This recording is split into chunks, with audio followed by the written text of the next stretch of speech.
बिस्मिल्लाहिर्रहमानिर्रहीम। अस्सलाम वालेकुम। एक्सरसाइज पे आया हुआ था तो ज़हन में एक बात आई, मैंने सोचा आप दोस्तों के साथ शेयर करता चलो। कामयाब लोग कामयाबी का खेल डिफेंसिव तरीके से नहीं खेलते, वो जीतने के लिए खेलते हैं। दुनिया में जितने भी नाकाम लोग हैं वो डिफेंसिव तरीके से खेलते हैं। जैसे हमारे बड़े, उन्होंने डिफेंसिव तरीके से खेला। उन्होंने कहा 10-15 हज़ार की नौकरी मिल जाए, 10-15 हज़ार महाना कमाएं, डिफेंस होगा, गुजारा होगा, चलता रहेगा।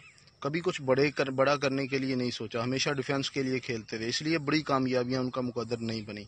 जबकि दुनिया में जितने भी बड़े कामयाब लोग हैं, बड़े बड़े क्रिकेटर्स हैं, बड़े बड़े लीडर्स हैं, बड़े बड़े हीरोज़ हैं, उन्होंने डिफेंसिव तरीके से नहीं खेला। जिसने डिफेंसिव तरीके से खेला उसका गुजारा हुआ, वो नाकामी की तरफ गया। दोस्तों, ज़िंदगी में अगर बड़ी सक्सेस, बड़ी कामयाबी आप लोग चाहते हैं तो आपको डिफेंस नहीं करना, आपको डिफेंसिव नहीं खेलना।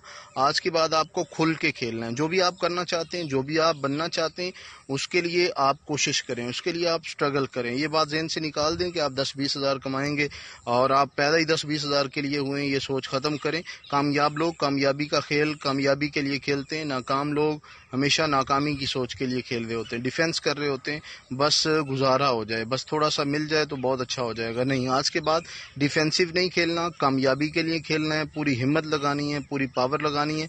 अल्लाह ताला की ज़ात आपकी हामी व नासिर हो। अल्लाह हाफिज़।